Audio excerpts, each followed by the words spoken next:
Right, meow. Right, meow. Super Troopers. Great movie. Hey, what's going on, guys? I'm Berserk Dude, and I'm sitting down today with Real Life Ryan, and we're going to talk about some Berserk, and say hi to the crowd, Real Life Ryan. Well, what's going on, guys? Happy to be here once again. It's been a while, but I'm down for some Berserk discussion. Yeah, it's been a while. I think the last time we talked was about a year ago, so figured it was about high time we kind of reconnect and talk about some Berserk. It's always nice bouncing ideas off of each other. So what I wanted to do was, the last time we talked about Berserk 370, so there's been 5 chapters that have come out since then. So I want to go through each chapter, hopefully maybe like 10 minutes each chapter, and just kind of give our thoughts and reactions, and just talk about it. I'm down. I remember them pretty well. I actually have not gone back to reread them since they've come out, but I got them kind of pulled up to the side here too, and it's just like, it's funny how quickly they come back when you just see like panels. Like the panels, they stand out and they're so iconic, and you just like, that's that, you know exactly what's going on when you see it. Yeah, and speaking of the panels, Koji Mori and Studio Gaga has done something really interesting. Something Mira did a little bit, but not as much as them, where it seems like every other chapter we're getting like a colored cover, which is really interesting. I think the last 5 chapters we've had 4 colored covers, which, what are your thoughts on that? Do you like that sort of approach that they're taking? Yeah, I think they're just approaching it with respect. Like, they want the presentation to be as good as it can be, because obviously without Miura, you're never going to be 100%, to what it was before. And I think it's, I don't know, to me, it's just a showcase of like, hey, like, we are really trying our best and just wanting to show you that. I also think it going back to like, I know we only got like 4 chapters this year. We might get one more, we don't know, but which is actually pretty normal for Berserk, to be honest. But I think they're taking their time with it, and they're trying to just showcase, you're trying to make the artwork better, they're trying to make it look better, they're trying to make the presentation good. So I think that's probably the reason why. Yeah, I like the colored covers. They've been really good, especially the last one with Guts with the blue Berserker armor. I thought that was really nice. Obviously, seeing Guts depressed. The one where they're like carrying him? What was that? The one where they're carrying him? No, the one where he's kind of like, he's kind of looking down like this, and his sword is off to the side. He's got like a blue hue to the Berserker armor. Shit. I'm gonna have to look that one up. I can't think of it offhand. Is it the most recent chapter? Yeah, it was 375. Okay, let's see. Oh, yeah. Okay, where he's like, he's like sitting like huddled. Yeah. Kind of in the darkness. Obviously, seeing Guts depressed like that is kind of heartbreaking, but it's a nice panel nonetheless. I really like it. Yeah, no, it's really good. And I think the artwork is definitely improving, which I knew it would. I knew when they started to do it, there would be a lot of criticisms about the artwork, and there still is criticisms, but I think with each passing chapter, to me, maybe I'm, blind, biased, whatever you want to call it, but I think I see a steady improvement every single time they put a chapter out. I think the artwork keeps getting better. Yeah, I would absolutely agree with that, and I feel like 375 was like the pinnacle, and hopefully they just continue to grow off of this, because it's getting to the point where it's like you can't perfectly replicate an artist, especially as good as Mira, but they're getting to the point where it's like, wow, this is about as good as you can get, and I'm really excited about that. Yeah, I think as long as people understand that, like, you're never going to be able to 100% capture somebody else, because everyone is just so specific to their style. You can imitate it, you can replicate it, but you can't. What's the word I want to look for? It's you can't emulate, recreate it, emulate it. Yeah, you can't do the same thing. So I think this is as good as it can get. Yeah, absolutely. So with that, why don't we start off by talking about chapter 371 here? I'm just going to pull up my computer really quick. Yeah, I'm going to pull it up to the side here, too. It's been a while I just wrote since I've down seen this white-haired bitch carrying Costco away. Yeah, so, we got a nice colored panel there of Griffiths carrying away Casca on top of Zod. That's a really nice panel. I'm not going to lie. It hurts the soul looking at it, but he did a nice job with it. Yeah. Well, that's the thing about Berserk art, right? Like, they can show you the most, like, depraved, disgusting stuff, but you could still be like, damn, that looks good. So I wrote down a few notes for each chapter, and then hopefully we can just kind of, like, pontificate and expand upon it. But we got the cover.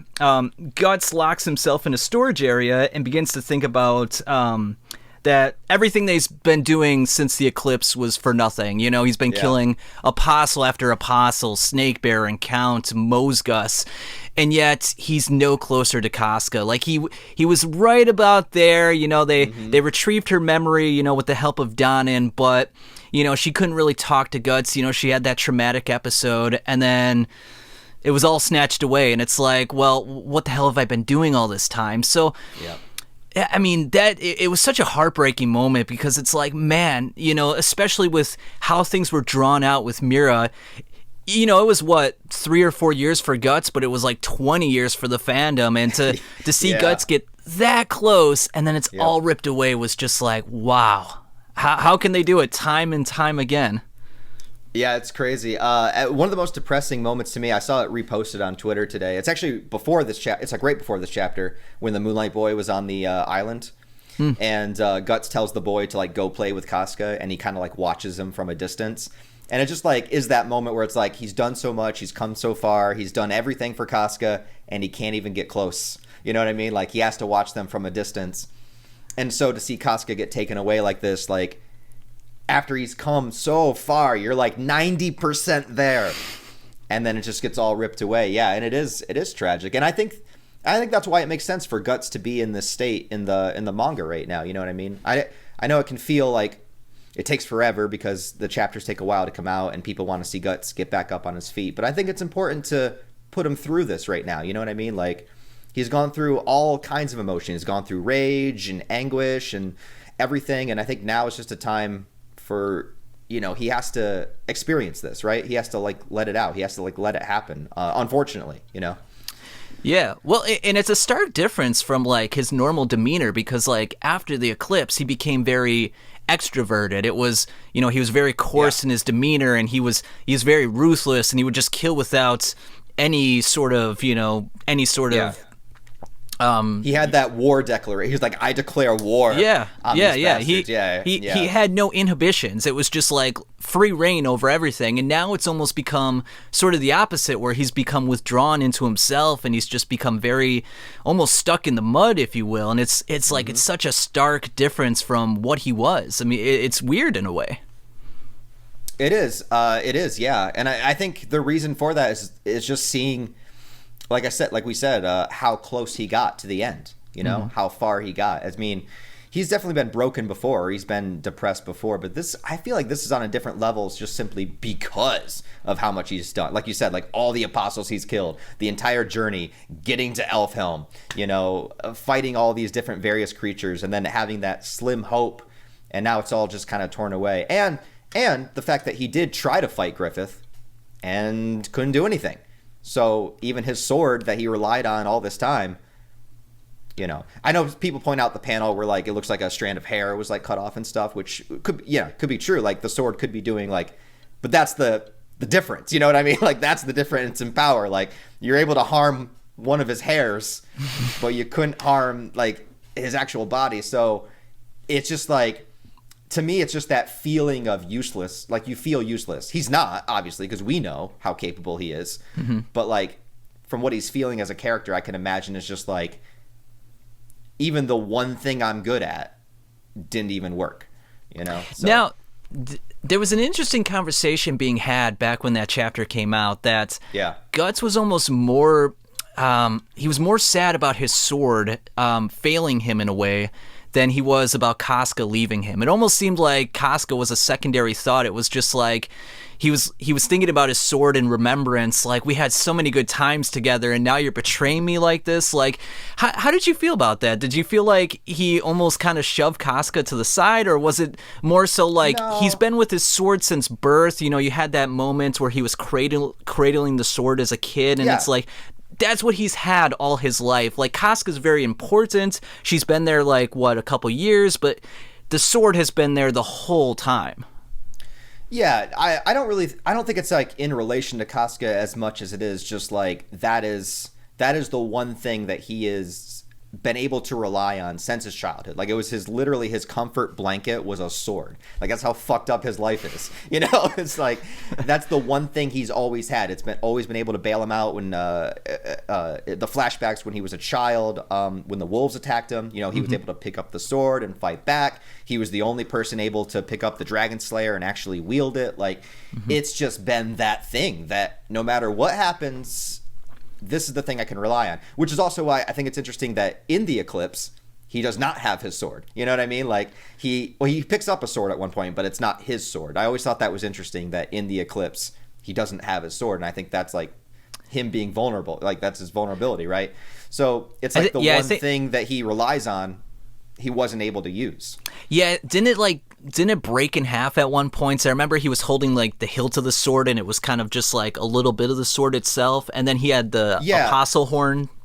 Yeah, well, in the Eclipse, he does pick up a sword to fight, but it's not like his sword that he was using like in for the rest of the Golden Age arc. Like, he had his sword, but in the Eclipse, he was just with Griffith, and then like when he fell down, he just picked one up.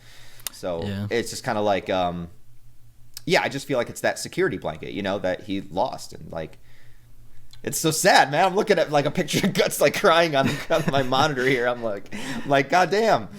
So yeah, that's how I feel about it. Yeah, absolutely. Okay, and then to finish off that chapter, we transition over to the Band of the Falcon, and we got that really nice panel of Griffith holding Casca on top of Zod, going back to Falconia, and then and then you see Sonya, Grunbeld, Locust, and they're all sort of watching as he comes in. Again, another one of those panels where it's very gorgeous and beautiful, but it's like, god damn, man, it's, you know, after seeing Guts in a freaking hole over there, and then you're seeing Griffith on top of the world, like, literally, it's like, how can you do this to us? There's a cool panel, I think it's here, where you see kind of the bay, like, dock area of Falconia. Yeah. I think it's the first time we've ever seen that, so it's kind of cool to see. Just like this area where, like, all the ships are kind of, like, coming into the harbor and stuff like that. Yeah, thought that was cool.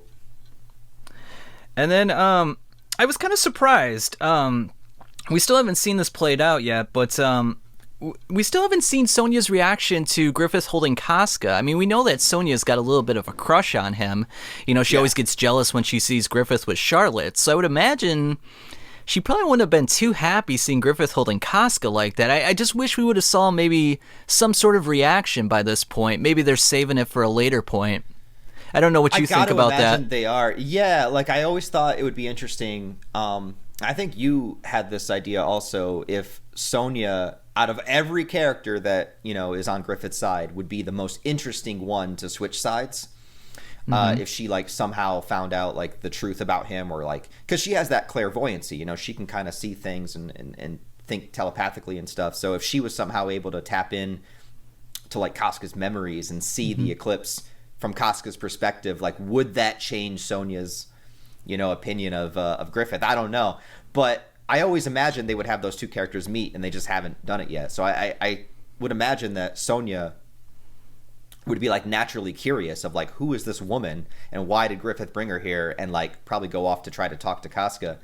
That's still my theory, you know, since we've seen this, like, nothing has been furthered in that plot line since this chapter, but that's still the theory I'm going to go with on that one. Well, and speaking of Casca, the very next chapter, chapter 372, we kind of see what her life is like in Falconia. Now, how did you feel about this whole sequence? Did you think it was more so all in her head? Was it more so just a dream, or was part of it a dream? Part of it was her actually seeing parts of Falconia. It was kind of weird. It wasn't really explained. Like, we just saw images after images. I think it could be a dream. I would probably lean more towards it being real. But then again, I mean, once she does kind of snap out of it for a minute, she goes and, like, cuts a dude's arm off. So I don't know if they're going to have that happen over and over again, you know, and every time she, like, comes to. I thought it was a cool idea, though. Like, I don't know if it's all in her head or if she's just kind of in, like, a daze, like, kind of like she's drugged up, but, like, on magic or something. Like, she's just going through the motions. Like, she wakes up, you know, gets dressed, goes outside, you know, just kind of goes through. It's like she's just kind of walking around like a zombie, you know. It's just like she doesn't have her full coherency to her. But I think that's a cool idea, whether or not it's just that like she's in a daze or if she is dreaming, because it's a way to keep Casca as a captive, but without, throwing her in some kind of jail cell or something. Like, yeah, I always feel like Griffith wants her here, or prefer her here, so that when he transforms into the Moonlight Boy, he doesn't have to like fly across the planet to find her. So I would imagine it's just kind of like keeping her contained, so that when the Moonlight Boy shows up, he can go hang out with her. After he turns back into Griffith, he can go back doing Griffith stuff. She's right there. He ain't got to worry about it, Yeah. So to keep her kind of comfortable, as opposed to like trapped in a prison, I think is a really unique way to do that. Yeah, and there were some really interesting scenes there too, where she was seeing the various soldiers walking through the streets and everything, and you had to wonder to yourself, like, was she thinking of the Band of the Hawk? Was she thinking of Judo and Pippin and Guts and all that sort of thing, or was she just kind of, I don't know, in a daze? It almost seemed like she was drugged or something like that, We know that Griffith has the power to sort of manipulate dreams. He did that with the Pontiff. He did it with Zod. So it wouldn't surprise me if the whole thing was just a fabrication and he's just sort of making her believe that she's seeing these things and she's really just being kept in like a bedroom just sleeping the whole time. It's hard to say. I mean, That could definitely be true. I think that either way, it's all about just keeping her in this kind of repetitive, docile state. It's just like, so that she's here. She is a prisoner, but, she has free reign, I guess you could say. Like, she can do things, walk around, have eloquent, dinners and stuff like that at the dinner table that she does, but she can't leave. She is a prisoner at the end of the day. It just makes it look luxurious. You do whatever you want, but you can't leave. Exactly. Yeah. Which is the scary thing, which is, I think, that's kind of what Falconia is. You can't leave because the world's infested with monsters. So it's like, oh, what a great place to be. There's nowhere else to go. Like, what are you talking about? You know what I mean? Like, you're a prisoner. You're trapped here. It might be nice for now, but who knows what's going to happen. Yeah, absolutely. And then, after that whole sequence where she's sort of fighting back against the guards, we have that interesting scene where Irvine goes to Griffith to report what happened to Casca. He's like, the bird has been restrained within her cage. And I believe it's Locust that has to remind him to bend the knee. He's a little slow to do that. So a lot of people are sort of seeing that as like resistance, as maybe he's not totally in favor of Griffith and what his current machinations are. And we also saw a scene with Zod where he kind of had his hands together like this, and he kind of looked a little apprehensive. So do you think there's dissent within the Band of the Hawk right now? And if so, do you think they're going to do anything, or will it just be, he's too strong, we really can't resist him anyway, we might as well just go along with it? Yeah, it's really interesting because, at the end of the day, I feel like all the apostles still have free will, It's just that they're kind of compelled to fight. Like, I think about Ganishka, right? Because Ganishka was like, fuck Griffith. Like, I don't want to. Like, what is this? What is this God hand guy? Like, you know what? It's like, I spent all this time conquering. I'm not going to give it up. But when he was face to face with him, he was like compelled to bow. It's just like, it just came over him, right? I feel like every apostle, they are their own person, their own individual. Like, they have their own ideas and thoughts and whatever, and so they do have free will. So it would make sense that, like, at certain points maybe they would disagree with Griffith, or maybe just like not particularly like the way he's doing that. You already have Rakshas, who's already like, I'm gonna kill Griffith. He might just be saying that, but like, so I think something about the Kushans and the God Hand don't get along. Right? Yeah, Ganishka, Roxas. They don't mesh at all. And Zod, that's an interesting one because I feel like he only followed Griffith because Griffith defeated him, right? Like, he was never able to find an opponent that was able to measure up, and then he got his horn chopped off, and he's like, all right, well, I guess he's the guy. But like, how long is Zod gonna stay like that, really? You know what I mean? I always feel like Zod is a little bit more like, he's his own person. It's like, if Griffith starts doing a bunch of shit that he doesn't like, it's gonna bother him. It's just like, seeing him constantly bend and comply to Griffith, it definitely does.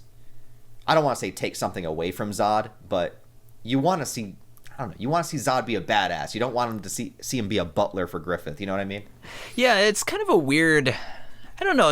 It's a weird thing with Zod because when we met him early on, it was just, he was his own man. He was working for the Tudor army, and then he decides to help out Guts against the Purple Rhino Knights. So it's like, okay, he's playing both sides. He doesn't really care. He's just looking for the strong, and wherever the strong are, he's going to find them and he's going to fight them. But ever since that encounter with Griffith, it's like he's been very subservient and very quick to do whatever he says. Like, it's like you said, he's like a butler, and it's like, it almost doesn't suit his personality. So I'm wondering, does he betray Griffith at some point? Does he go to Guts and try to reinvigorate him? Does he go to Skull Knights and be like, hey, let's capture this sliver of a hope that you're hanging on to, that we can defeat the God Hand, and let's do it together?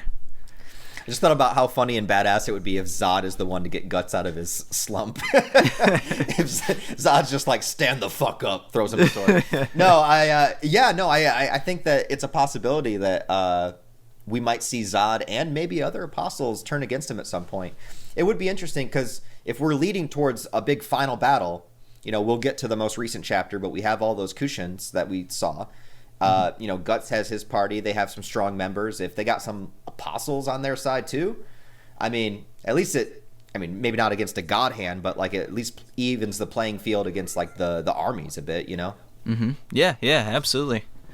Okay, so I think that wraps up 372. We're on to 373. Shirka performs a rite in which he notices that all the OD is gathering to one single point, and we know that single point is the World Spiral Tree, otherwise known as the Helix Tree. So I was kind of thinking about this today, because I just reread it, and I was like, if all the sort of, all the sort of magic and all the energy within the earth is sort of going to this one point, what's the purpose of all this? Like, is it to bring the God Hand back to the mortal realm? Is it, I don't know. It's sort of one of those things where it's like, it's probably going to be more fantastic than we could ever imagine, but it makes you wonder. Yeah, there's definitely still a lot of stuff that we just don't know, that we just like can only speculate on, which is cool. It's cool that we're like almost 400 chapters into a story and there's like still so much we don't know. It's like, that's just a testament to good writing, in my opinion, because I do believe that it does have a purpose. I don't think that they're just Mira. Sorry, my cat keeps meowing. Stop. I was wondering what that was. I thought it was a kid at first. He's just, oh my god, it's not even his feeding time yet. What was I saying? I think that behind the scenes it all does have a purpose, and so that's why every time new information is revealed, it makes sense, and there's like no plot holes in this story really. So I think it will have a point and a purpose. As to what it is, it's hard to say, because the World Tree, when it was created, to me was like this tether to bind like the physical and astral worlds together. Like it's what's keeping them together as opposed to being separate like they usually are. As far as like the God Hand, that is the question, right? Like, where the hell are they? Like, are they still in like the deep resources of the astral world that is not on Earth?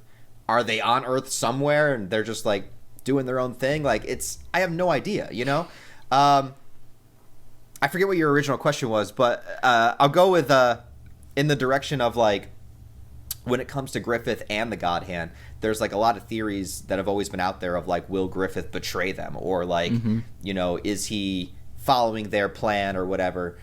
And I'm not necessarily saying the story would go in this direction, but I think it would be interesting if it did, because I love how Griffith's personality is described as like, when Guts says, he's the hawk, he's going to keep soaring higher no matter what. So it would stand to reason that if there's any kind of authority above him, Griffith is going to keep trying to rise up as high as he can. And so I think the possibility of him doing that, of like betraying the God Hand, could definitely happen. I think it could. Not saying it will, but yeah.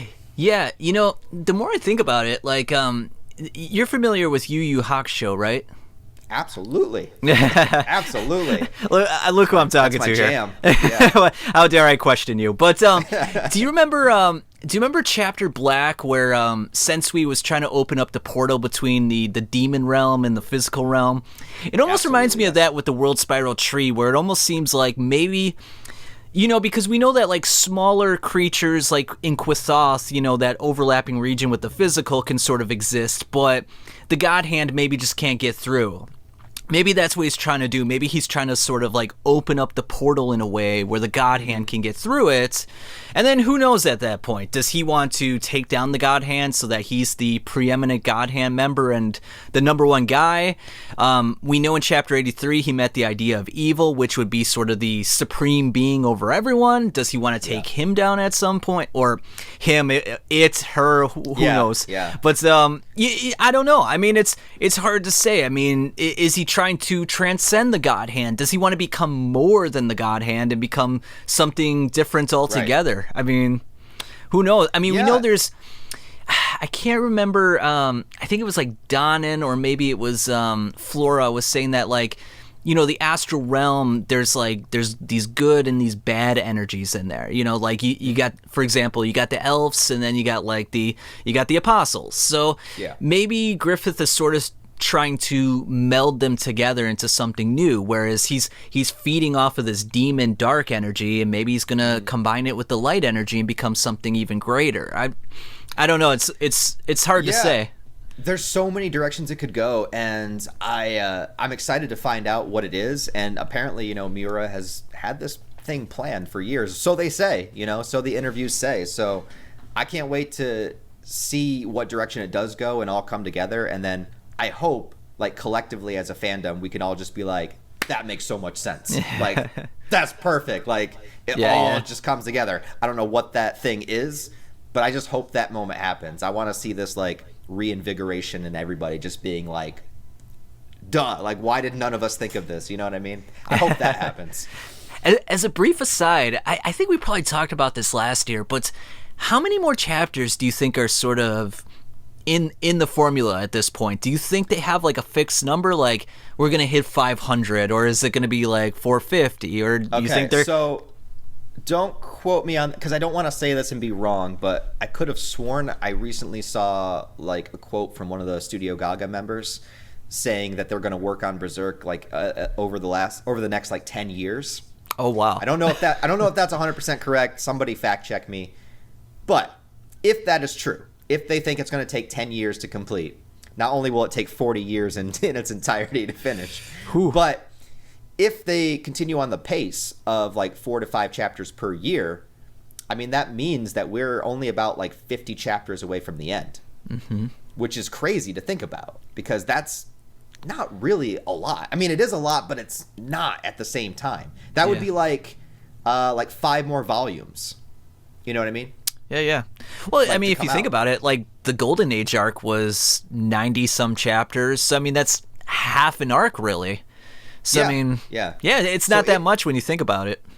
Yeah, and I think it would make sense. I think they could do it, but there's still, when I think about like all the story threads and stuff, I feel like there's so much that there's still left to do. But you know, I mean, I guess a lot can still be left up to our imagination. We don't need to know everything about every character, right? I mean, we are at the end of the day just following Guts' story. Come on, I want to know everything about everyone. I know. Isn't that the point of this whole thing? Yeah. But I think it's possible. I think they could, if they really wanted to, I think they could end it in 50 chapters. But again, I don't want them to specifically rush just to get to the end, because, you know, the ending is just as important as the beginning. Like, it should take its time. It should tell the story the way it needs to be told. So I don't know. 10 more years, I mean, at least it will give us content to talk about for 10 years. But, you know, that does seem like a long time. But then again, you know, the older I get, years go by faster. So maybe it won't really be that long. I don't know. It's a really sad situation, man. I look back at like 2006 and I'm just like, God, that was what, 17 years ago now? Holy cow. Yeah. Yep. It's scary. That's crazy. Okay, so yeah, we were talking about Shirkup. Do you think it'll be 10 years, or do you think it'll be less? Whew, man. At the pace that they're going, and with everything that's got to be sort of wrapped up, I mean, gosh, I mean, let's just assume 5-6 chapters a year. We'll say 5, so in 10 years that's 50. I don't know, man. I feel like there's got to be at least 75, 100 chapters left, and that would be like what, 15, 20 years. So I mean, I don't know. Pace, yeah. I don't know. Maybe they got like a backlog of chapters, and they're just like they're slowly sort of trickling them out, and then they'll come out with like a huge surplus, in the coming years. I mean, I don't know. We're speculating a lot here, but the more Berserk, the better, in my opinion. True. So anyway, so we're still in chapter 373. Beast of Darkness breaks free of his bond and entices Guts with attaining more power. And he sort of makes a quote where, like, sacrifice your blood and your flesh and your bone, and then I'll give you exactly what you want. So it almost sounds similar to the process of becoming an apostle. Now, we know that Guts has a Baelitz in his possession. Is this specifically what the Beast of Darkness is talking about, or is he talking about something different? To me, I think it is just about giving himself over to that darkness, regardless of how it's done. I think it pushes Guts more into like a similar direction as the Skull Knight, because how I see the Skull Knight is a guy that wore the Berserker armor before Guts and died in it as a result of just purely giving over to his rage and not being able to control it. So I think, the Beast of Darkness wants that for Guts. Like, it's just like, it's all about, indulgence and bloodlust. It's just like, give into it, you know what I mean? But ultimately that'll just lead to Guts' death. And that's kind of like the sad, tragic part about it, right? It's just like, it gives you this boost of power, right? It gives you this rage. You're able to use it, but it comes at a cost. And I think when it comes to the Berserker armor, it's a really unique concept because of that. Because it is a power-up, but it's like I said, like, what a cost, at what cost does it come with?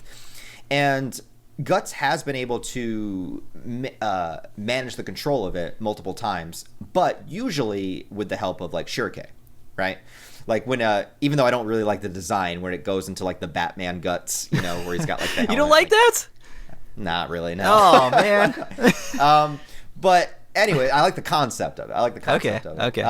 Because it's kind of like, to me, it's all about, like, integrating that darkness within you, because you can't just get rid of it because it is a part of you. But, like, it's being able to control it for what you want rather than being a slave to your darkness, which is what happens to most people. And I feel like what happens to the apostles. They give in, they give up their humanity. It's like, I choose this over myself. I choose this over my humanity. So hopefully there's, like, another direction to go. And I'm hoping it's going to go in that direction to where Guts does not need Shurikei. You know what I mean? Like, maybe the part of the purpose of putting Guts into, like, such a somber, like, depressed state is that he has to go through this himself, Like, he's not going to be able to rely on Shurikei to bring him back anymore. He has to figure out how to do it himself, which I think would be cool. And then maybe we'll see a different form of the Berserker armor. Maybe it'll transform and manifest in a slightly different way, too. I don't know. Or we could just have Batman Guts, it's fine. But yeah, my opinion. Like, I don't think he's gonna use the Baelitz. I think the Baelitz is kind of like a red herring. I think it's kind of like a tease. Like, it's like a potential, right? It's just like, this is always here. This is always looming, which I feel like is kind of like the darkness in itself, the darkness within us. Like, it's always there. There's always that opportunity. But I don't think it'll actually come into play that way. Yeah, and from a storytelling perspective, maybe they're just trying to put it in there and say, well, look, Griffith had it in his possession, and look at what happened to him. So Guts having it in his possession, he's trying to avoid that path. He's trying to lead a different path. And even though Griffith is quote-unquote human at this point, not really. He's sharing the soul. He's sharing the body with the Moonlight Boy. So that's the only thing that makes him human at this point. So maybe that's, the only thing that preserves Guts' humanity is saying no to that power, and that's all it's there for, is just to entice him, but he's got to keep saying no, no, no. It's like drugs, it's like steroids in a way, yeah, you could be more powerful and stronger and you could feel younger, but what's the cost to your body if you do it? So right, yeah. That's sort of Guts' predicament that I think he has to sort of work out in his mind, and yeah, he's gonna have to figure out something. Like, I'm almost wondering at some point, maybe he decides that he's got to abandon the Berserker armor. Like,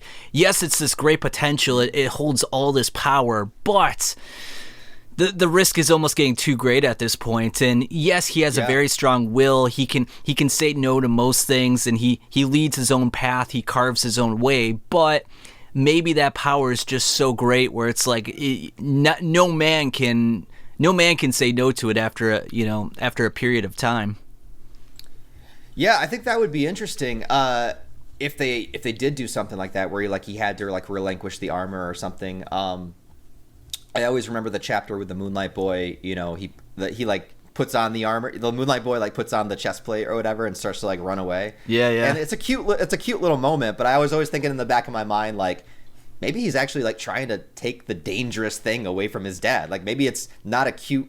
Maybe he's not playing with it. Maybe he's like trying to literally like get it away from him. I don't know. That's an interesting perspective. I never considered that before. Yeah. So yeah, that could definitely come into play too. And I think my theory for the Beylit has always been that it's going to be integrated into the next like Beylit sword. Like, I think it's going to be part of. I think the Dragon Slayer is already super strong. It can already harm on an astral level. If you made the Dragon Slayer into a Beylit sword, like Skull Knight's, I think it would be way more powerful than Skull Knight's sword. And so maybe the Beylit that Guts has been carrying around, because he's been carrying it around, this is headcanon obviously, but like maybe it's been feeding on like his energy and his intentions and his desires, like it's all based on desire. So maybe if you integrate that into the sword, it would be even more powerful, I don't know. That's my theory. My crazy theory. Yeah, there's so many different ways that it could sort of unfold, but anyway, so we talked about the Beast of Darkness breaking free of his bond. Guts tries to resist this. He swings his sword at the Beast of Darkness, but then he has a vision of Griffith standing on top of the sword. Kind of similar to the whole battle they had in the Golden Age arc. So again, very good callback. Yeah, very good callback. Very demoralizing for Guts. I mean, he pukes right away afterwards. And then, then we see the Kushans entering the boat, which sort of leads us into the next two chapters. And then 374, we got that colored page of Serpico and Isidro on the boat. And this is where, Serpico and Isidro sort of had that confrontation with the Kushans. They're sort of trying to dodge them and fight back a little bit. And then they notice that everyone on the boat has been captured. Now, when you were reading through this, what were your thoughts in terms of, like, did you think the Kushans were there to... Was there a greater purpose at play? Obviously, we know that Daiba was sort of leading them there for it almost seems like nefarious purposes. How did you sort of see this? How did you sort of view this when it was happening? I think just the first thought I had was just that, the Kushan wouldn't know who their enemies are at this point. They would probably just assume any boat is belonging to Falconia. So I just assumed they immediately... Like, because the interesting thing is they're not killing anybody, they're capturing them or like rounding them up. And to me, that was a sign of like, we don't know if you're our enemies, but we're not going to allow you the opportunity to get the jump on us. So we're going to get the jump on you. That's how, because in this chapter, I don't think you see Daiba or Salat or any of those characters in the first chapter. No, that's 375 that we see them. Yeah. So before they showed up into play, like, that's just what I imagined. It's just like, hey, we don't know who you are. We don't know if you're hostile. We're not going to let you have an opportunity to attack us. So it's just kind of like, shoot them before they shoot you kind of thing, That's what I got out of it. Yeah. It was kind of weird, too, because, they had the whole confrontation with Griffith on Elfhelm, and then immediately they're being confronted by the Kushan. So it was like...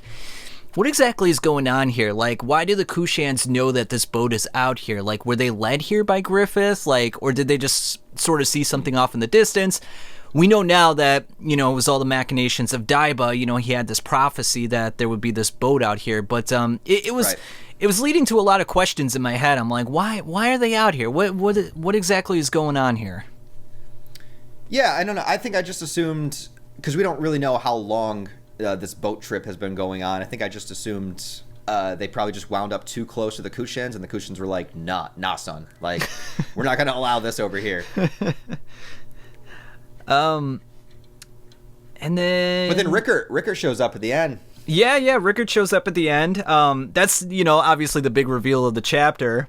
Yeah, and, I don't know, when I look at this picture, does he look like he's a little bit older? Because we know about the time dilation effects on Elfhelm, And so the real world should have been moving faster than the world in Elfhelm. So does it look like maybe he aged? I don't know. Or does it look like maybe he's still the same age?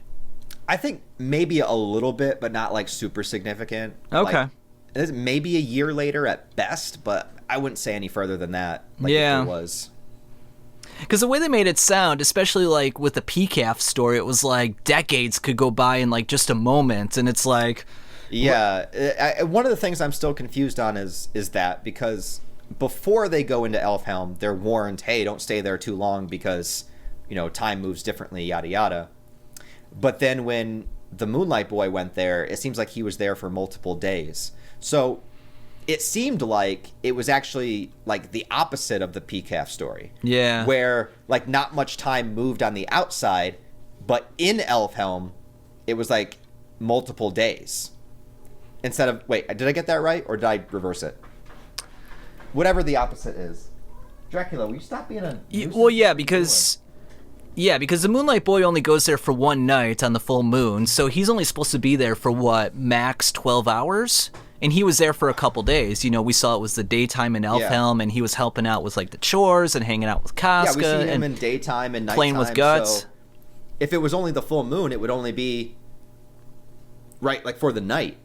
Right? And then he would turn back into Griffith. Yeah, so yeah. He was there for multiple days. Yeah, 12 hours max, I would think. I mean, because the full moon's only going to last for, one night, a month, and then it's over. So, yeah, it was kind of a weird situation. I don't know if they, like, reversed it in their head. I mean, Mira was still alive at that point, so I don't know exactly what was happening.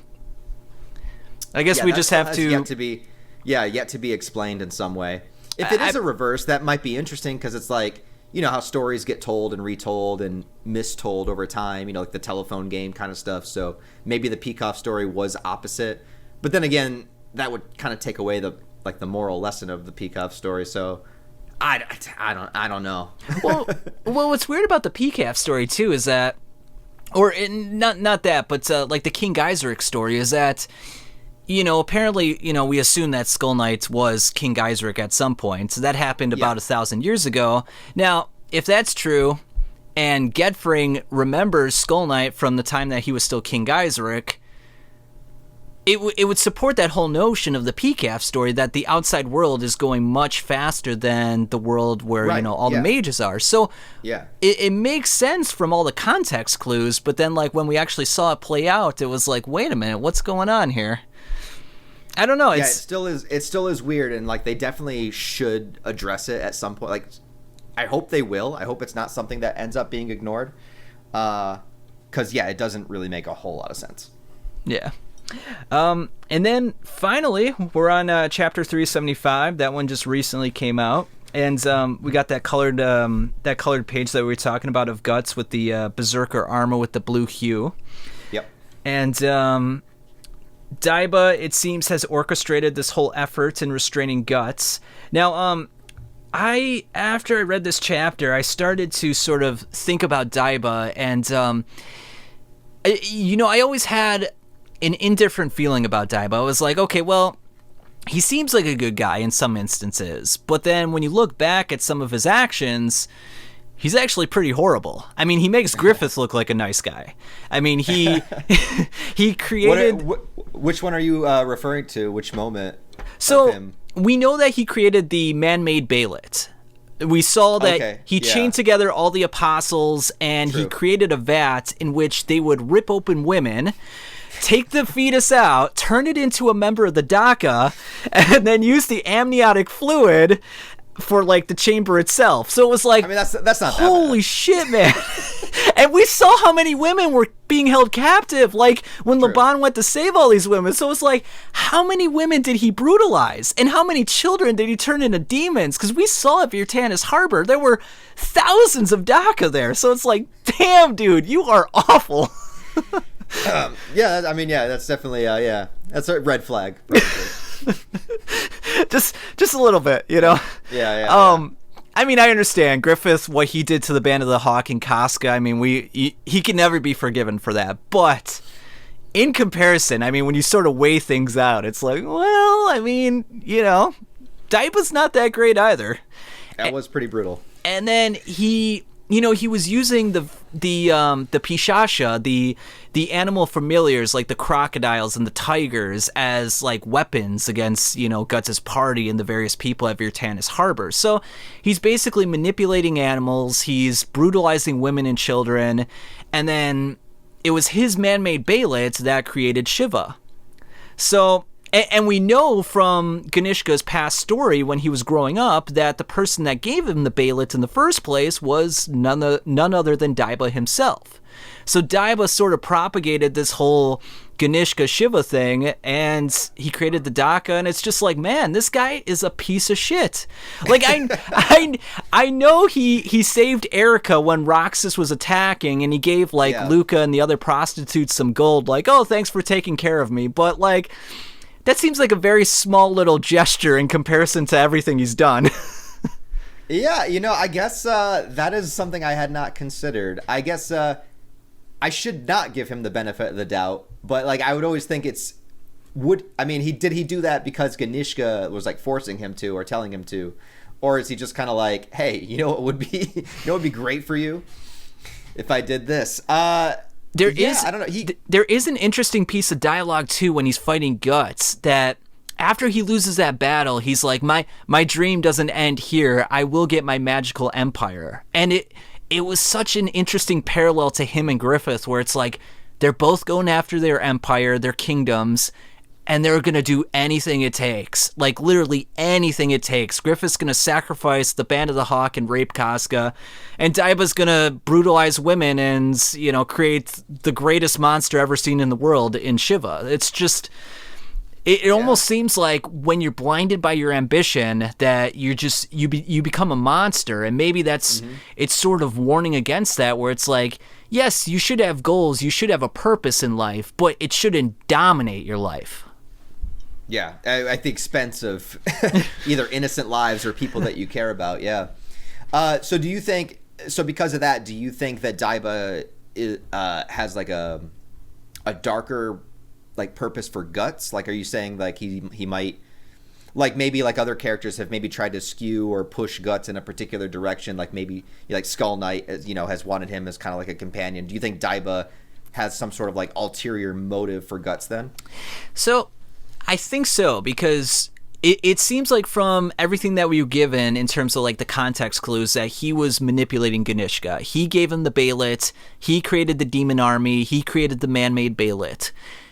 I think in some way he wants to manipulate Guts as well. He sees him as this guy with great potential, great power. He obviously lost to him at Virtanis Harbor, so he knows he's got this potential, and maybe he's got some sort of contraption in which he wants to draw out more power. Maybe he's got something where he can draw out the full power of the Beast of Darkness.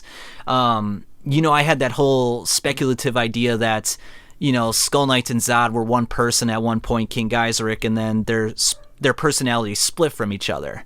I was maybe thinking that Daiba was going to try the same thing with Guts and his Beast of Darkness and try to sort of manipulate the Beast of Darkness for his own purposes.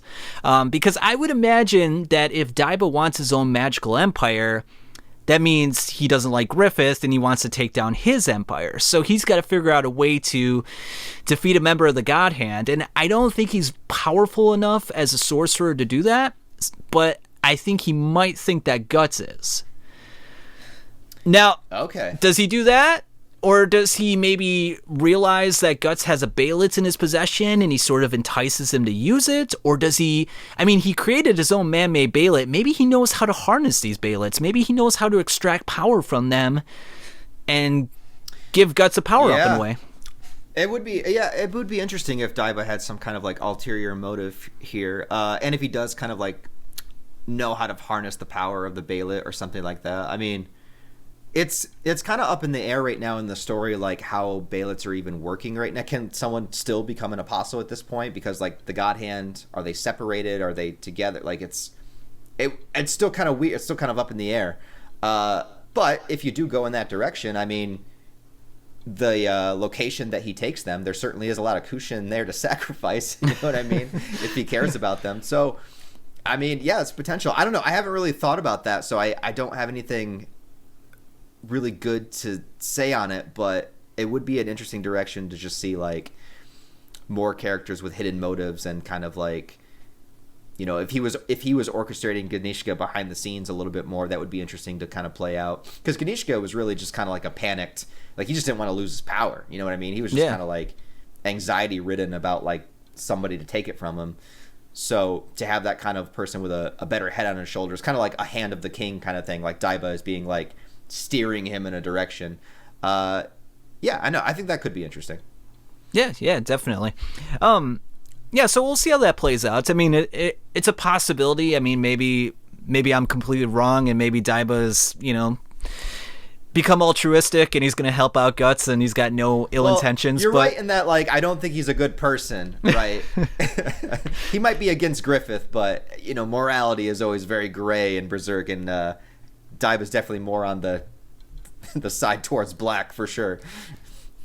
Yeah, it makes you wonder, too, like, how did he get that Baelitz in the first place? Like, how does he know about the Baelitz, and how did he come across it? And why did he not use it for himself? A lot of questions there. So, anyway, Guts emerges from the ship. Isindro sees him and urges him to fight, but, you know, we see that Guts doesn't really have that vitality anymore. He just kind of... just lets the Kushans trip him. He falls onto the ground, and he's got no response. He's got no sort of vigor, which, again, is, you know, really sad to see in Guts. Mm-hmm. And then Rickert comes over, which is really interesting. You know, he pulls off his little veil, and he tries to talk to Guts, and Guts gives him nothing. And I was kind of shocked in this moment because I thought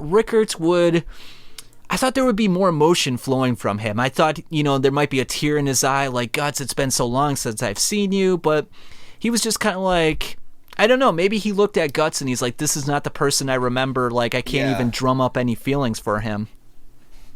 I think it's a couple of things. There's actually, like, it's an obvious big factor that I didn't even think about when I was reading it or doing my review, and that's that Rickert knows that Guts left with Casca, and Casca is not on this boat. So, like, that's a good point. I think he sees that. He sees Guts depressed by himself. Casca's nowhere to be found. I think he just assumes the worst.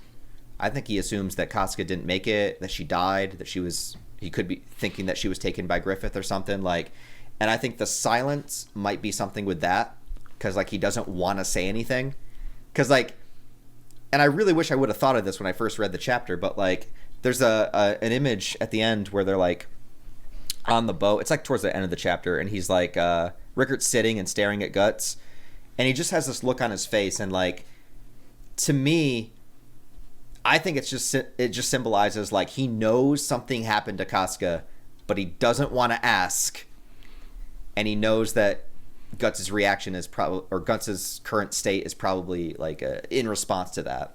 So I don't know. I think that could be definitely on his mind too. As far as him not having a full conversation, you could also say that with all the Kushin there, and he's kind of like part of their army at this point, maybe he doesn't want to, like, overstep his bounds, like, authority. Yeah. And maybe he wants to have more of, like, a private conversation. And so maybe he's just kind of, like, playing it cool, you know, for right now. Just kind of like, okay, yeah, everyone's cool. We're going to take you guys here. And then when he gets Guts kind of, like, isolated, or, like, when they're alone to have a conversation, then he'll talk to him. So. Yeah. Now, we see that they're, you know, on the rowboats at the end of the chapter, and they're going to the Kushan Empire. What are your thoughts from here on out? Where do you think things are going? Do you think that the Kushans are planning an attack on Falconia at some point? Are they just going to hunker down and sort of defend their land as best as they can? What do you think this is gonna? How do you think this is gonna play out? I think it has to go in the direction of a battle because, well, first of all, I never expected, like, the Kushan village in the mountains to be as big as it's portrayed in that last panel. Yeah. Like, it seems like there's a lot of people here. When it was talked about before with Rickert and Salah, it sounded like it's this tiny little mountain village, and there might be, like, 20, Bakaraka there, and that's it. Well, I think apparently that's not the case. Well, I think he was just referring to, like, the Bakiraka, which is probably just, like, a clan of warriors. But this is actually, like, the Kushan Empire with, like, the normal people, the civilians and such. Yeah, so I didn't think they were going to go here. So this is interesting to me, and I think it makes sense if you were going to do like a big kind of war or battle to end, or to at least lead into the finale of Berserk, because now you have a bunch of, I don't want to say disposable characters. You know what I mean? You have an army essentially that you could use. Obviously, we have Guts' main group, but if you want to have Griffith's army versus something, well, here's our potential for that. So we might see that they've been training. We might see that they've been, having more warriors or like building a bigger army or something.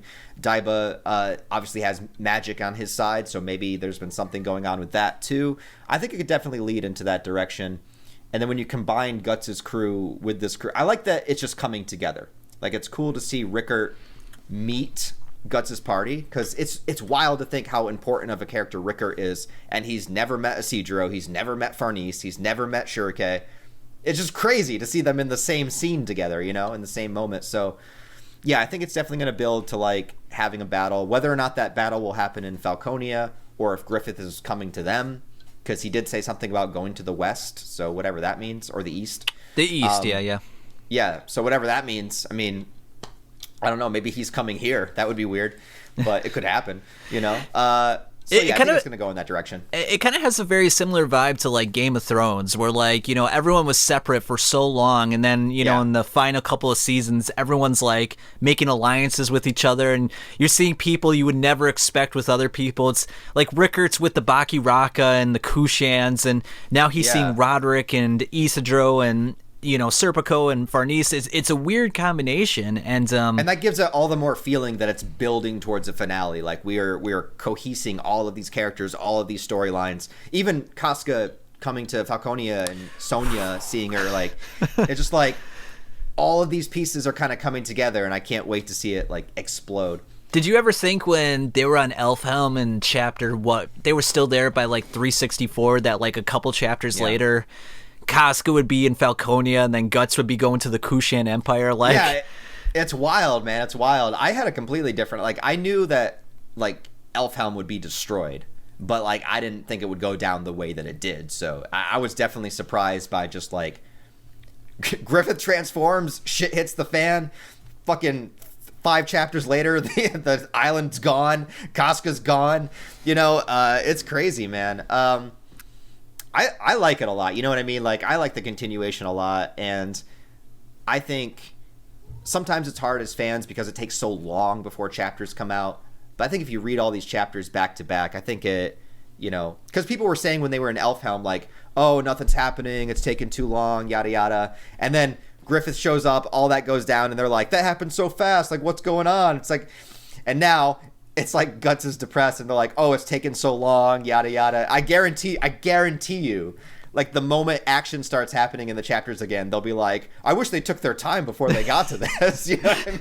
Like, it'll be the opposite no matter what happens. Well, and the thing is like, I started reading the manga back in, it was like 2016. So, like, I read the first 200 chapters. I didn't get too far into the Falcon and the Millennium Empire arc, and then I got on again in 2020 and caught up with it. But I go back and read like these old forums and everything, and like people were complaining even when Mira was writing, like back in the 200s and 300s. Oh, when is Guts gonna get off the boat already? Like, what are they doing? Oh, now there's pirates in Berserk. What is this? Pirates of the Caribbean? Like, they're gonna find something to complain about no matter what's happening. And then now they're looking at what's happening now and like, oh, it's going too fast, and it's like, it was better when they were taking their time. It's like, you can't win. Like, no matter what they do, they're going to complain one way or the other. So it is what it is. Yeah. I mean, I do, like, obviously I have mild criticisms here and there, but overall, like, I love this story. So it's like, you could call me biased, or you could call me, whatever, like, Berserk fanboy. I'm sure you get that too. Oh, yeah. But like, the little things that either annoy me or that I don't like are not significant enough to be like, oh, the whole story is trash now. You know what I mean? Like, it's still great. I still think it's great. I don't know. Yeah, no, I would agree with you there. I would say, because they started doing their own chapters, Studio Gaga and Koji Mori, starting with 365. So it's been like, what, 10 chapters now? 11 chapters. Yeah, something like that. It's been So since 365. Yeah, 365 was the first one they did. Yeah, it definitely took them a while to get their footing, like in terms of some of the drawing elements. Like there were a couple panels where like I think they were leaving out a little bit of detail where I feel like they could have added some detail. I remember this one in particular when Elfhelm was getting destroyed and like they had a bunch of the mages sort of like lined up together and like none of their faces were drawn in. They were just kind of like blank faces. yeah, I remember that. And I was like, oh man, dude, like I know Mira would have taken the time to draw in every single face.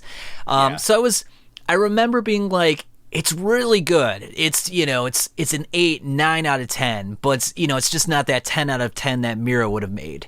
But I gotta say, in the most recent chapters, it's getting really freaking good. Like some of these panels are just like, there's some of the best in the manga, and I'm like, does this post Mira, like they are doing a phenomenal job. Like I've read well over 100 manga in my life, and it's still hard to find manga that draw panels this well. I mean, besides like Inoue for like Vagabond, like find another artist that is this good. I mean, it's hard to come by.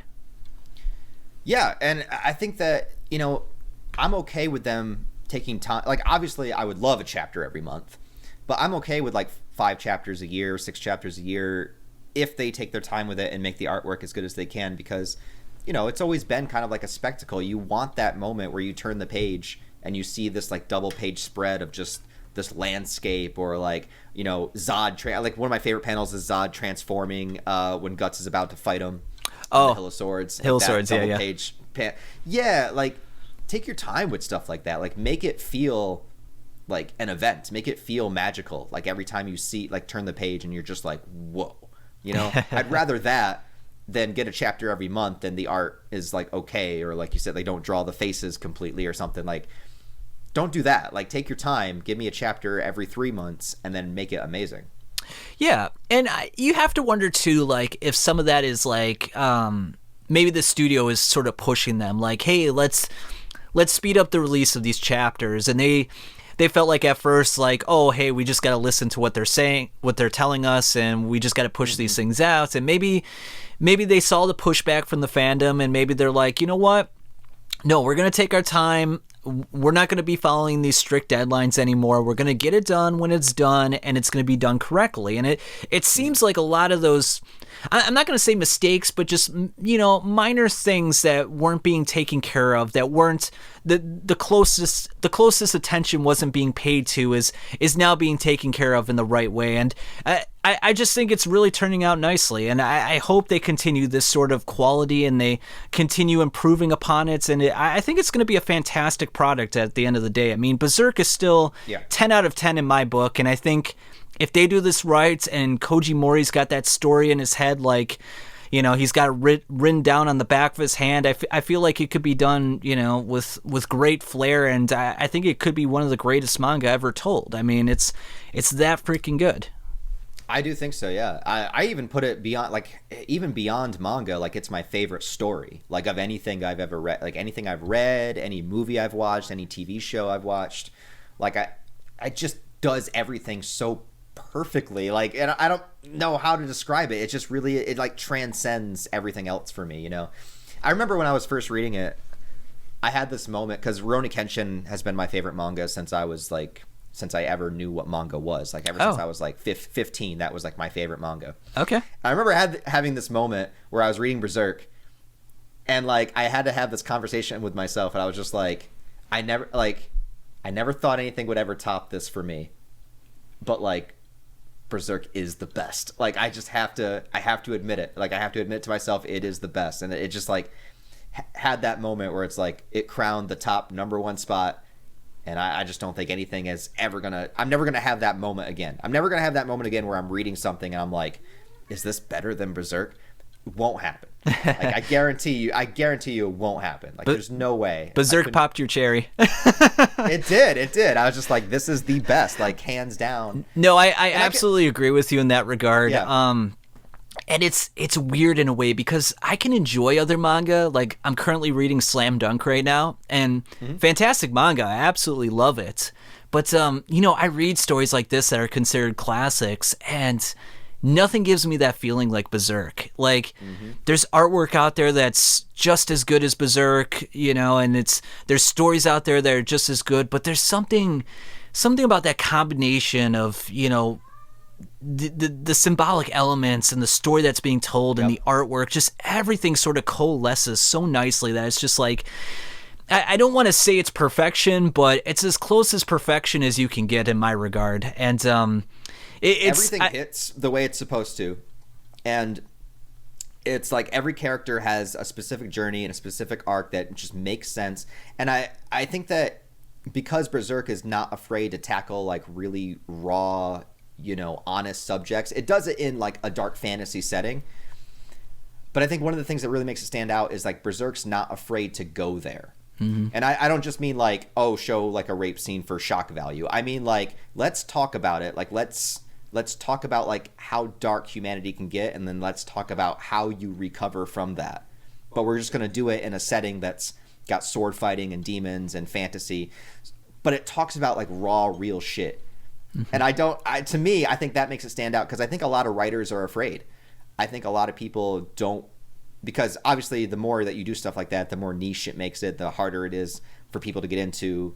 It's not as accessible.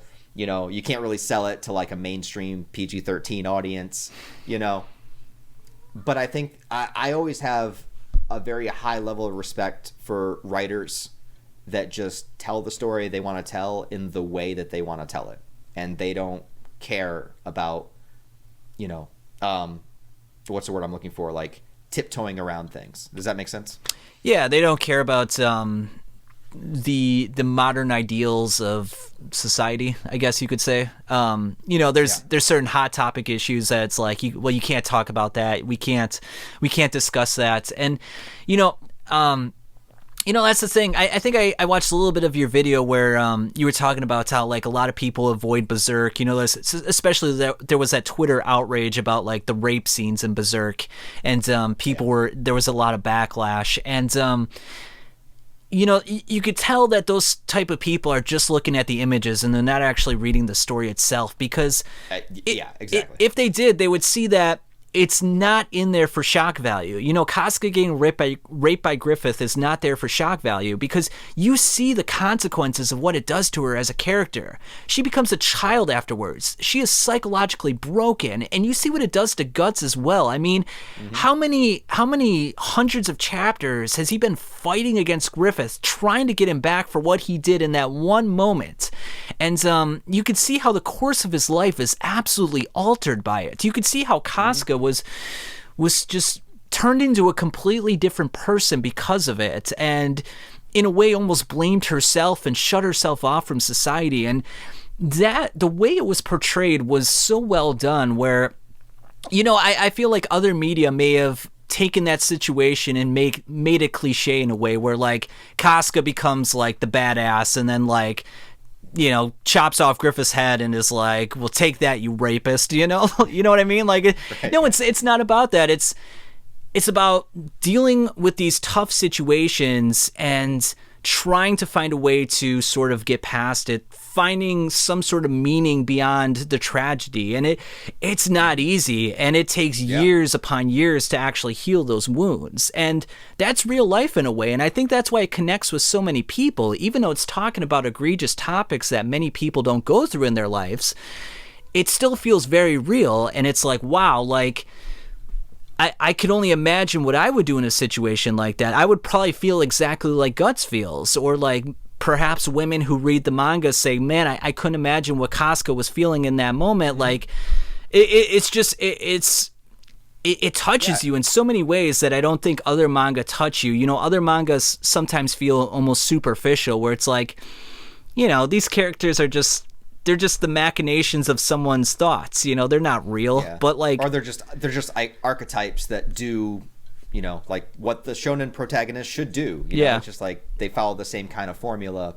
But yeah, Berserk is just able to break out of that mold, and yeah, like you said, like so many people are able to connect with it. Like it connects with men, it connects with women, connects with everybody. Like everybody can find something in it, if you're willing to go there. But that's the thing, is like you have to be willing to go through it, right? But I think that sometimes you have to like experience a level of darkness from like a spectator point of view. You have to experience a level of darkness so that you can see what happens on the other end of it, you know, which I think is what Berserk gives us. And also, there's fucking badass demons and sword fighting. Like, you know what I mean? Like, it's awesome. There's magic and shit. It's great. Yeah, yeah.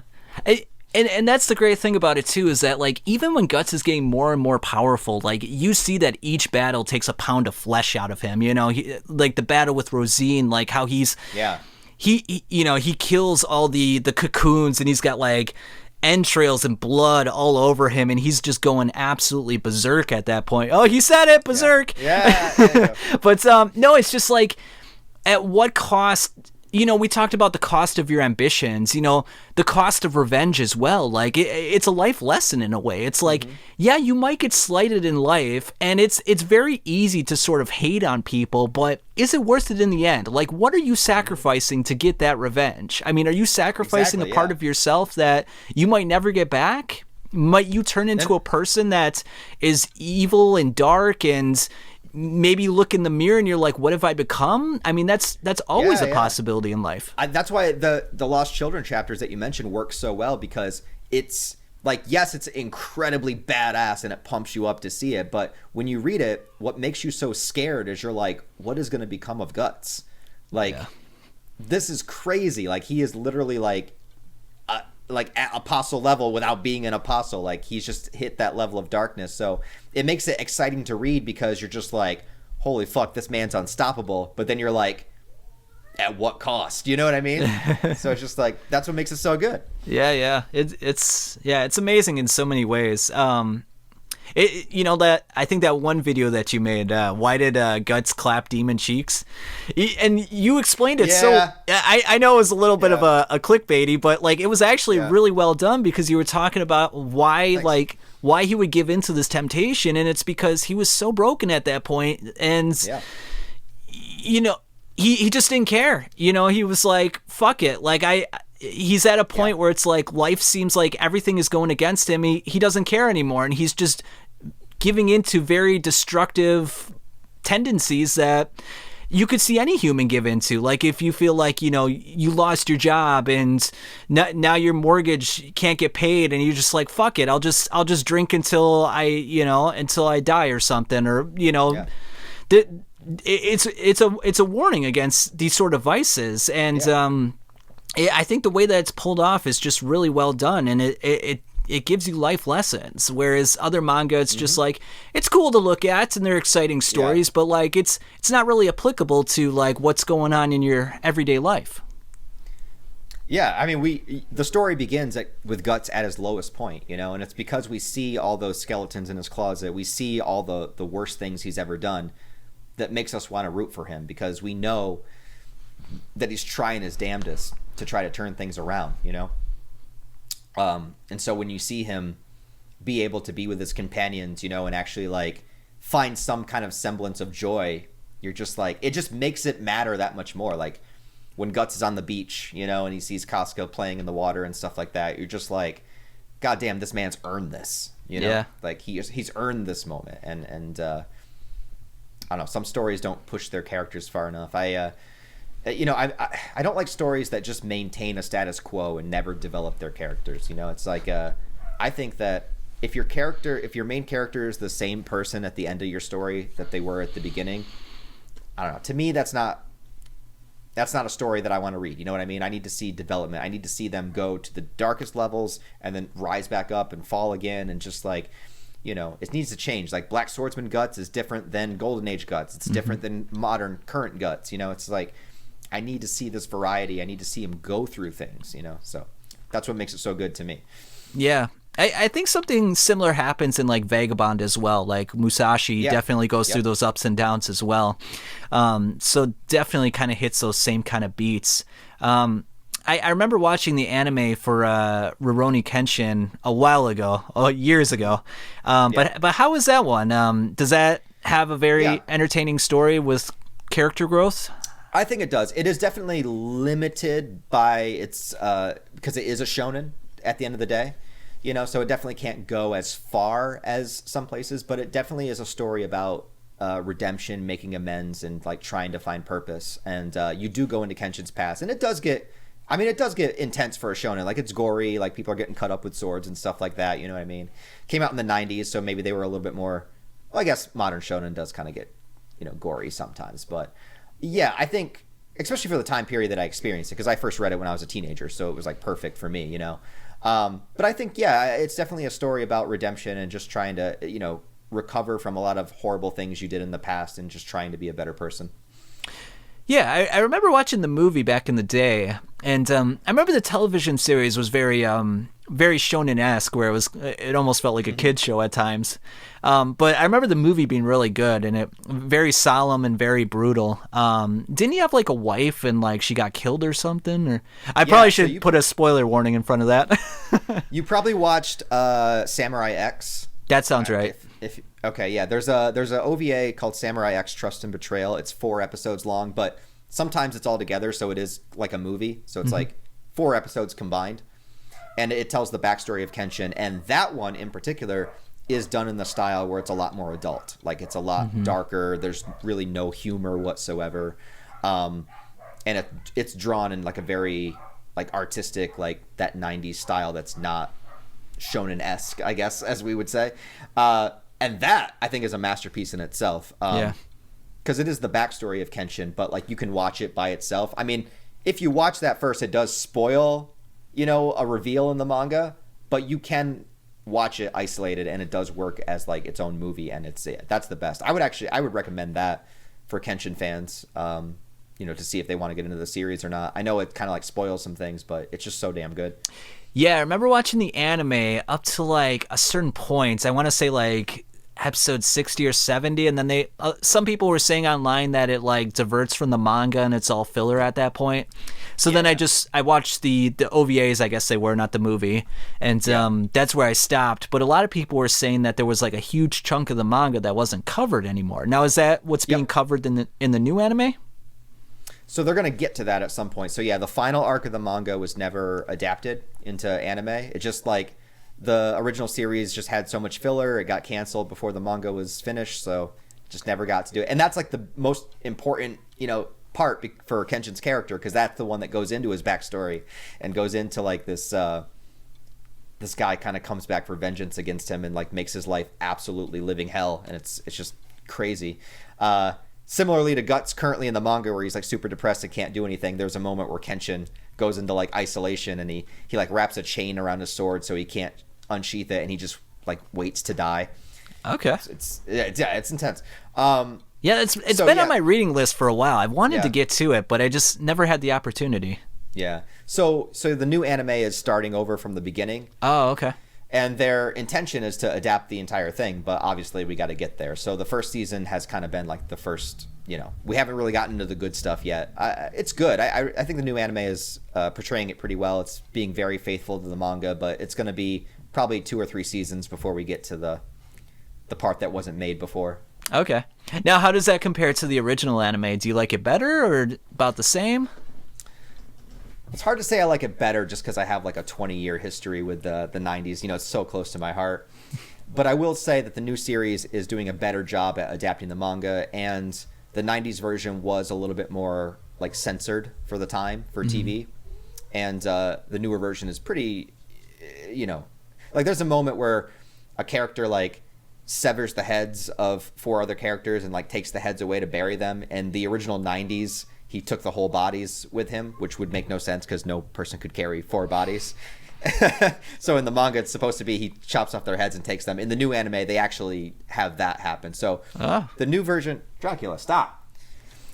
So the new version is being way more faithful to the manga, basically. Okay. Well, that's good to hear. Yeah, maybe I'll check that out or read the manga at some points. But yeah, do you want to mention anything else about Berserk or anything about your channel that's going on right now? The only thing is, if you guys haven't seen me before, my channel, I review manga, anime, movies. Right now I'm working on a big retrospective for the Alien franchise, like the Alien Xenomorph franchise. Nice. So that's like a big like documentary thing I'm working on right now. Should be out in like a month or so, whenever I get it done. So if you guys like that kind of stuff too, Yeah, check out my channel. There's some stuff on there. Sometimes I stream video games and stuff. So anything anybody wants to check out. Now, is that going to be similar to like your Halloween retrospective? Yep. Okay. Yep. Yeah, I caught a little bit of that. Yeah. I actually just recently watched the last trilogy, and I agree with your point that I don't know why people hate Kills so much. I thought it was. Right, I thought it was an I don't know entertaining why movie. Yeah. I see why people sort of hated the ending where like evil dies tonight and they were all circling Michael Myers and it was kind of a little cliched. But I thought, like the fight with the firefighters and like I thought it was an entertaining movie. Like I don't know why people hated on it. I mean, it's my favorite of the new movies of the trilogy that came out. So yeah. I get hate for that, but like I just think it's fun. I just like listen. I watch Halloween to see Michael Myers do Michael Myers things, and that's all that movie is. So yeah, it worked for me. Yeah, again, guys, check out Real Life Ryan's channel. Really awesome content. Berserk, he's got the Halloween retrospective. You got Friday the 13th retrospective. So yeah, really cool stuff over there. I again am Berserk Dude if you want to see my stuff. Although if you're here, you know all about me, so no need to remind you. But yeah, I think that's gonna wrap it up for us. If you do another like sort of like horror retrospective, I would like to see like Candyman. Oh, interesting. That's an interesting one. Yeah, I've actually only seen the original, so that would be that'd be like a fresh take from me. Yeah. So I'd be down to do it at some point. Yeah. I'm not really into making horror videos, but I'd love to see your take on it because you got such an interesting style that's really entertaining. So yeah, again, real life Ryan, guys. I'm Berserk Dude, and yeah, that's gonna do it for us today, and we'll see you next time.